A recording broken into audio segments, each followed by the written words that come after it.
Olá, meu amigo e minha amiga, seja muito bem-vindo a mais um editorial do nosso canal. Que Deus te dê uma mesa farta, repleta de bênçãos. Obrigado mesmo pela confiança, por estar aqui conosco em mais um editorial. Hoje eu quero falar de pontos interessantes. Um grande aliado do governo Lula, comunista, sofreu uma grande derrota no Congresso Nacional. E eu vou explicar isso para vocês aqui nesse editorial. Também nesse editorial eu quero falar sobre uma resposta que o Alexandre de Moraes, ministro do Supremo Tribunal Federal, recebeu da Polícia Federal, que não deixou ele nada alegre, sobre o caso do jornalista Oswaldo Eustáquio. E a gente vai explicar tudo isso para vocês. Tem a ver com a Interpol, tudo isso vai ter explicadinho aqui, combinado? Então bora começar. Vamos lá. Vamos entender primeiro aqui o caso do Oswaldo Eustáquio. Ganhou uma grande repercussão essa semana, novamente, o caso Oswaldo Eustáquio, por uma decisão do ministro do Supremo Alexandre de Moraes. Ele mandou bloquear contas da filha do Oswaldo Eustáquio. E aí o grande problema aqui ele teve que afastar garantias individuais. E aí gerou um burburinho muito grande no mundo jurídico. Muitos advogados questionaram: opa, peraí, ele não pode afastar garantias individuais e alcançar a menina, que é menor de idade. Onde está o ECA, o Estatuto da Criança e do Adolescente? Como é que vai ser? Isso aí é extrapolar os limites de todos os segmentos que você possa imaginar. E aí gerou um outro problema ainda: a criação de um novo crime. O crime a figura do crime hereditário. Peraí, pode a filha responder por um crime cometido pelo pai? Vamos lá. Suponhamos que o Oswaldo Eustáquio realmente cometeu muitos crimes. E aí ele tem uma filha. A filha dele tem a conta bancária dela, que é menor de idade. Pode ela ter suas contas bloqueadas por causa de supostos crimes que o pai cometeu? Existe aqui a figura do crime hereditário? É uma nova modalidade? Pois é, tem juristas argumentando, trazendo esse debate aí à tona. Mas eu acho que há um exagero aqui por parte da justiça, tá? Então, o Oswaldo Eustáquio pediu doações para a filha. Ok, ele pediu para a filha, não é crime ele pedir doações para a filha. Não há impedimento nenhum que ele possa fazer isso. Doação, Pix, não é crime, não tem nada de errado nisso. Então, é nítido aqui que, sabe, há um atropelo aí de direitos e garantias fundamentais. Mas o assunto não é esse. O assunto que eu quero falar sobre o caso do Oswaldo Eustáquio vai um pouco além. Tem a ver com a Interpol hoje. Matéria do jornal Metrópolis que eu trago para vocês, aqui do Guilherme Amado. A Polícia Federal disse ao ministro do Supremo Tribunal Federal, o Alexandre de Moraes, que não incluiu o Oswaldo Eustáquio, bolsonarista, na lista da Interpol. O que aconteceu? Existe a lista vermelha da Interpol. A lista vermelha é a lista de procurados perigosos da Interpol. O jornalista Oswaldo Eustáquio, ele fugiu para o Paraguai e lá no Paraguai ele fez solicitação de asilo político. Juntamente com o Oswaldo, também teve o caso do pessoal aí de um grupo de humor, os Hipócritas, que também fugiu naquela mesma época. Mas como ele não tinha feito ainda, ou estava sem andamento, o processo de pedido de asilo político, ele acabou sendo preso, depois já foi liberado. O Oswaldo Eustáquio não. A polícia paraguaia não entregou o Oswaldo Eustáquio, que, a tudo indica, ainda está no Paraguai. O Alexandre de Moraes pediu que fosse incluído o Oswaldo Eustáquio na lista da Interpol. A lista da Interpol é onde estão os traficantes internacionais, genocidas, pessoas altamente perigosas e procuradas pela justiça. Consta ali na lista da Interpol. E o Oswaldo Eustáquio foi solicitado pelo ministro do Supremo, Alexandre de Moraes, que fosse incluído ali na lista da Interpol. E aí, o Alexandre de Moraes pediu informação, solicitou informações da Polícia Federal. E a Polícia Federal afirmou ao ministro Alexandre de Moraes, do STF, que ainda não conseguiu incluir na difusão vermelha da Organização Internacional de Polícia Criminal, a Interpol, o nome do militante bolsonarista Oswaldo Eustáquio, foragido de um mandato de prisão do Supremo. O documento foi enviado a Moraes em setembro desse mês. Então, desde setembro foi feita a solicitação, já foi dada a resposta aí, 3 meses depois do ministro ter ordenado a inclusão do Eustáquio, que até ontem, quarta-feira, o bolsonarista segue fora da lista internacional da justiça de pessoas procuradas. E aí o ponto que chamou a atenção aqui foi a resposta do Fábio Merz. A Interpol não quer incluir o Oswaldo Eustáquio. Por quê? Porque a Interpol viu que o Oswaldo Eustáquio pediu asilo político e quando há o pedido de asilo político concedido por outro Estado, há uma grande possibilidade dessa prisão ou desse crime, desse indivíduo, ser um crime político. Então, quando há o pedido de asilo político, a Interpol não quis aceitar incluí-lo na lista. Tá? Vamos ver se a Interpol vai mudar de ideia, não vai mudar de ideia, mas é o que tudo indica, não foi incluído na lista da Interpol. Também há casos de outros jornalistas, Alan dos Santos também, que tem o pedido de inclusão ali na lista da Interpol. Vem cá comigo que nós vamos falar de um ponto muito interessante agora, e foi uma verdadeira derrota que o movimento dos trabalhadores sem terras teve no Congresso Nacional. Essa matéria é trazida a nós pelo Coronel Meira, deputado federal, que disse o seguinte: aprovamos o projeto de inclusão do MST no rol de organizações terroristas. Conseguimos aprovar o PL que inclui o MST na lista de grupos terroristas. Esse é um importante passo para defendermos o campo e os produtores rurais, que de forma contínua são atacados por esse grupo fora da lei.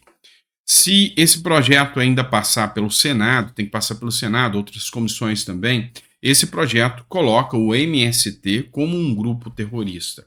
E aí as penas são bem mais elevadas, ou seja, e aí quem se aventurar a invadir terra com arma na mão vai responder pela lei de terrorismo. E aí a pena é bem mais dura. E aí isso aí é uma grande medida até para impedir essas invasões. E aí quem não gostou nada disso foi o governo Lula. Olha só essa matéria que o PL fez a publicação aqui, do Globo.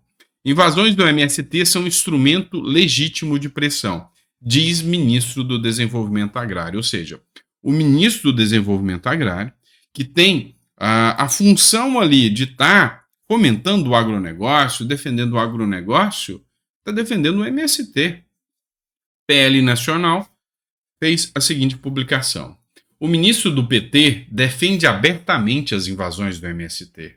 O ministro do Desenvolvimento Agrário, Paulo Teixeira, que é o canal direto para diálogo do MST com o governo do PT, disse que suas invasões de terra são um instrumento legítimo de pressão. Em entrevista, ele ainda classificou como boa a relação dos dois. Nada mais, nada menos que uma carta branca, saindo da própria boca do Estado para que o crime contra a propriedade privada aconteça e prevaleça no país. Quase inacreditável, mas vindo de quem vem, não surpreende ninguém. Foi o que o PL publicou. Só que tem um ponto aqui que a gente tem que raciocinar sobre isso. Se esse projeto vingar e literalmente o MST for caracterizado como um grupo terrorista, se esse projeto, que foi até o Paulo Bilinski, o relator dele, se esse projeto vingar, o ministro do Lula, ou o próprio Lula, que fizer uma defesa do MST, ele vai estar fazendo uma apologia ao terrorismo, o que é crime. Vocês entendem? O quanto tudo isso é bem grave, porque aí vai estar em texto de lei. Exemplo, a gente vê o que acontece com o Hamas lá, né?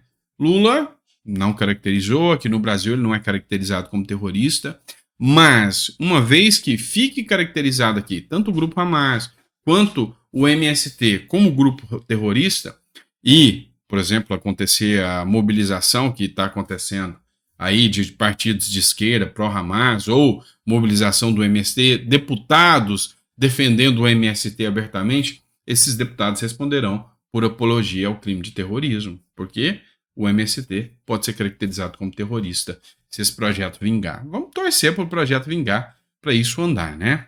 Vamos falar agora de uma coisa, no mínimo, curiosa. Lula é o homem ambiental. É o Capitão Planeta do Brasil. Veio para salvar o planeta e deixar tudo em perfeitas condições. Você já imaginou se ele fosse como o Bolsonaro, o cara que destrói tudo e cometesse infrações ambientais? Pois é, a máscara cai mais cedo ou mais tarde, e aí descobriu-se que tem sim uma infração ambiental pelo próprio Lula, ou seja, faço o que eu falo, mas não faço o que eu faço, não é? É isso que traz a matéria do jornal Metrópolis. Lula faz acordo judicial e pagará 41,7 mil por infração ambiental, matéria do Metrópolis. O presidente Luiz Inácio Lula da Silva fez um acordo judicial de 41,7 mil em um caso de infração ambiental no município de São Bernardo do Campo, no interior de São Paulo. O acordo foi revelado pelo Estadão e confirmado pelo Metrópolis. Pois é, vocês estão vendo que a mídia agora estão pegando no pé do Lula? Em 2020, advogados de Lula entraram na justiça para questionar uma multa de 2017, quando o então ex-presidente foi autuado pela prefeitura por remover terra de um sítio de propriedade dele, o Los Fumbangos, que fica em uma área de proteção ambiental e recuperação dos mananciais do reservatório da represa Bilingues. Pois é, o Lula gosta de um sítio, né? E agora é Los Fubangos, né? Lá, aqui em São Paulo. E aí, fez remoção indevida de terra, cometeu uma infração ambiental. Mas aí a minha pergunta para vocês é: você já imaginou se fosse o Bolsonaro? A Carla Zambelli também questionou aqui, ó. Ué, o Lula não era o protetor do meio ambiente? Lula reconheceu ter cometido uma infração ambiental e vai pagar multa de 42 mil. Ou seja, essa matéria da revista Oeste. Só imaginem se fosse o Bolsonaro. Lula brigou na justiça para não pagar pela infração ambiental, mas protocolou desistência depois do acordo com a Prefeitura de São Bernardo do Campo para ter desconto na multa. Pois é, não é o cara que protege o meio ambiente, sabe? É bem característico alguns argumentos que a esquerda traz. Então, assim, eles são racistas e dizem defensores das pessoas que sofrem com esse mal que é o racismo. Eles dizem defender o pessoal do LGBTQIA+, mas está lá defendendo o Hamas, que mata esse tipo de gente. E aí diz ser o defensor do meio ambiente, mas na primeira hipótese que tem, vai para o seu sítio, ele gosta de um sítio e comete um crime ambiental. Pois é, imagina como que a imprensa ia estar tratando isso agora se fosse o contrário. Outro vídeo que eu quero trazer para vocês agora, matéria da revista O Antagonista. Eu sei que você está querendo saber o resultado disso aqui, né? Flávio Dino no STF. Os ministros do Lula e os ministros do STF começaram a fazer uma campanha aberta para o Flávio Dino. Campanha política mesmo. Na lista daquele que tem buscado votos, o hoje ministro da Justiça, então Valdez Góes, Fernando Haddad, Jorge Messias e Alexandre Padilha estão correndo aí para pedir votos. A Folha de São Paulo informou nessa quarta-feira que os ministros do governo Lula e do Supremo Tribunal Federal têm conversado com senadores e intensificado a campanha a favor da indicação de Flávio Dino no Supremo Tribunal Federal. Olha, se você pegar um país, sei lá, um Japão, uma Noruega, um Reino Unido, e você tivesse uma notícia como essa, ia ser encarada como um escândalo, um verdadeiro escândalo, a nível de, sabe, de pedir renúncia, de ter renúncia. Mas aqui é o Brasil. E aqui no Brasil, tudo é normal. Tudo é normal. Então, sabe, isso é comum de acontecer. Mas a gente tem que parar de achar isso normal. Não é normal ministros do Supremo ficarem fazendo campanha aberta, ligando, pressionando senadores, porque tem interesse num nome ou outro. Isso não é normal, tá? Vamos lá. E por fim, para a gente encerrar esse assunto, os evangélicos podem ser o foco de resistência na sabatina do Dino ao STF. Pois é. Saiu Michele Bolsonaro e Bolsonaro na pressão dos evangélicos. E aí, o que a gente tem de informação dos bastidores é que o presidente, o ex-presidente da República, o Bolsonaro, e a Michele Bolsonaro, que tem uma força gigantesca com os evangélicos, começaram a dar uma pressão ali nos senadores também. Olha, se você é evangélico, se apoiou Flávio Dino, pode ter certeza que você não tem o nosso apoio na próxima eleição.